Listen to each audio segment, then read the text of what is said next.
As a couples therapist, women often come to me and say, am I allowed to feel hurt by this? Am I overreacting?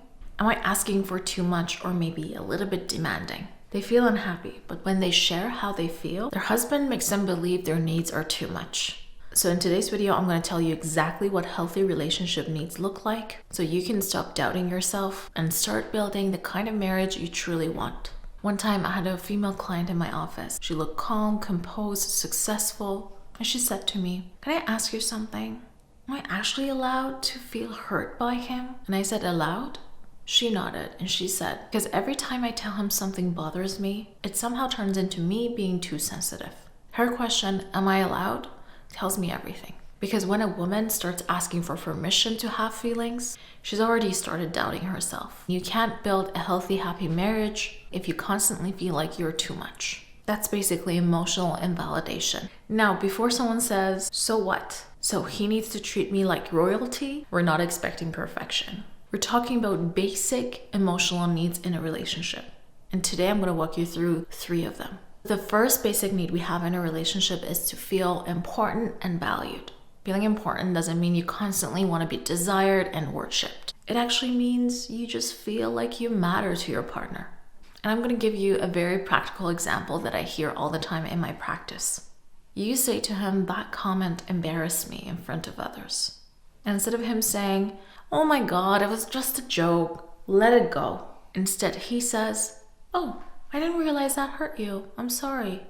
That moment right there is what you need in your relationship. Words that make you feel valued, important, and not dismissed.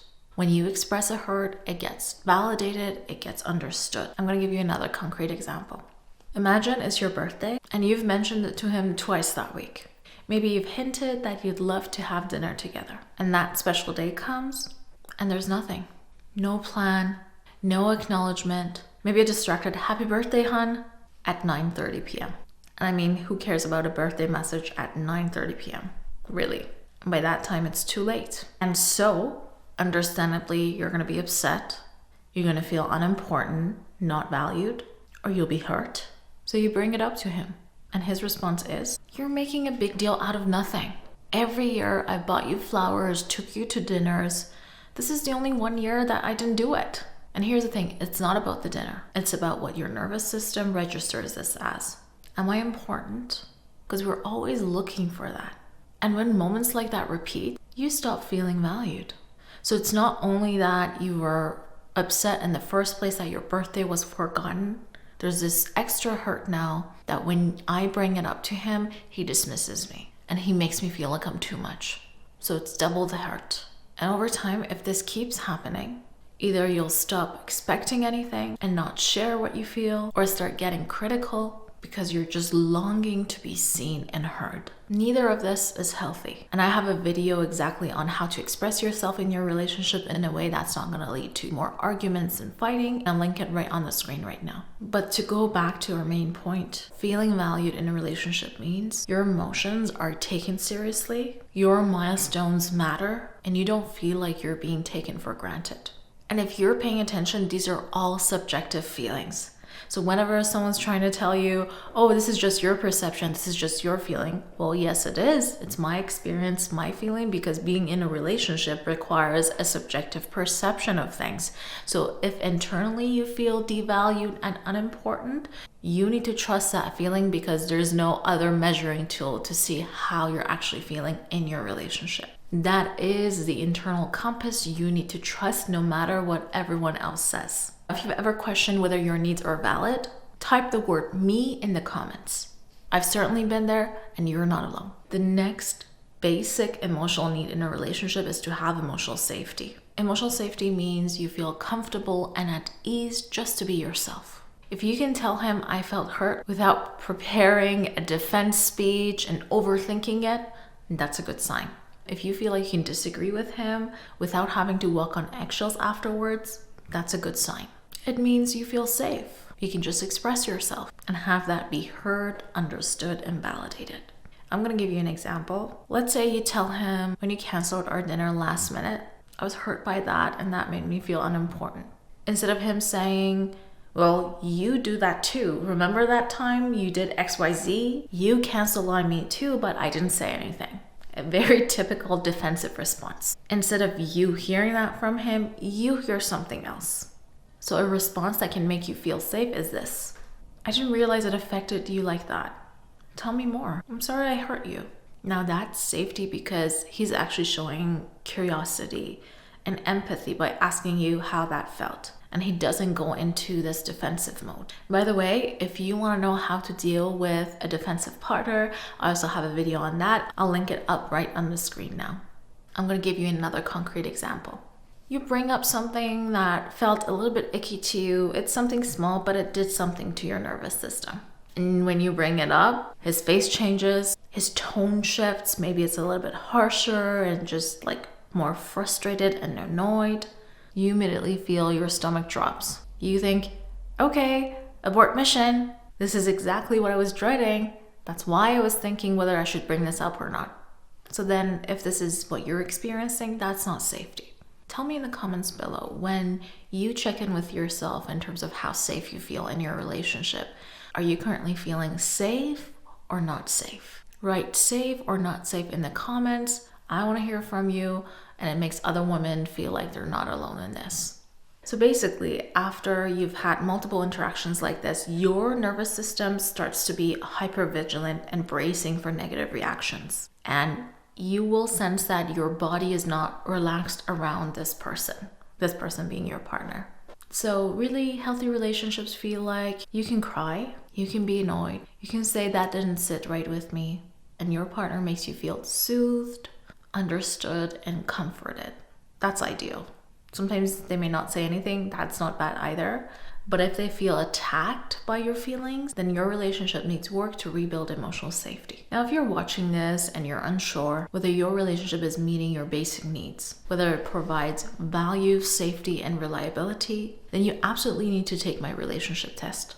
This test is completely free and it shows you exactly where your relationship stands right now, whether it's set up for success, what emotional needs are actually missing for you, and the first step you need to take to start improving it. You can download the test on my website at parisacounseling.com/relationship test or download it from the link right under this video. The third need is you actually feeling like you can count on them. When you think to your relationship, do you feel like your partner is going to be there if you actually need him? Is he going to show up for you? Do you have that sense of trust in him and in the relationship? Or is there a bit of fear that, I'm not sure how he'll show up for me? If I have an argument with his family, will he have my back? If I have a falling out with my own family, will he be there? If I get sick, how will I be taken care of by him? Will he make me soup, take care of me, check in with me? Or no, he'll be absent and make me feel kind of abandoned and unimportant. Am I feeling anxious about the next time I need him to show up? Then in that case, maybe there's something missing here. So I'm going to give you a few examples that will clarify what this actually looks like in a relationship and how over time the sense of trust gets built. When he says he's going to do something for you, does he actually follow through? For example, you're overwhelmed. You ask him to handle the school pickup next time because you have a deadline. He says, of course. Then he forgets. It's very disappointing when that happens. Once you can attribute it to just life being life. He's just being a human. But repeatedly, if this happens, that's just instability and unpredictability. And let's say you express some frustration over this, which is totally valid. You're hurt, you're let down, you're disappointed, and you have every right to express it. Instead of listening to you, taking accountability, and understanding you, this is his response. Why are you so stressed and you're always criticizing me or attacking me? Internally, you may be thinking, I'm totally entitled to feel this way. It's not wrong for me to feel let down and disappointed because I feel alone in this relationship and I feel like I'm bearing the weight of most of the responsibilities in this relationship. And the one time I asked you to do XYZ, you failed to do it. I mean, if you have a partner who takes accountability, that's great. But partners who do not take accountability always make you feel you're alone in the relationship and you just feel so unheard because every time you share a feeling, it becomes about them and it becomes about you being too much. And that's what I'm trying to reverse here. I want you to know that being able to feel like you can count on your partner is absolutely essential.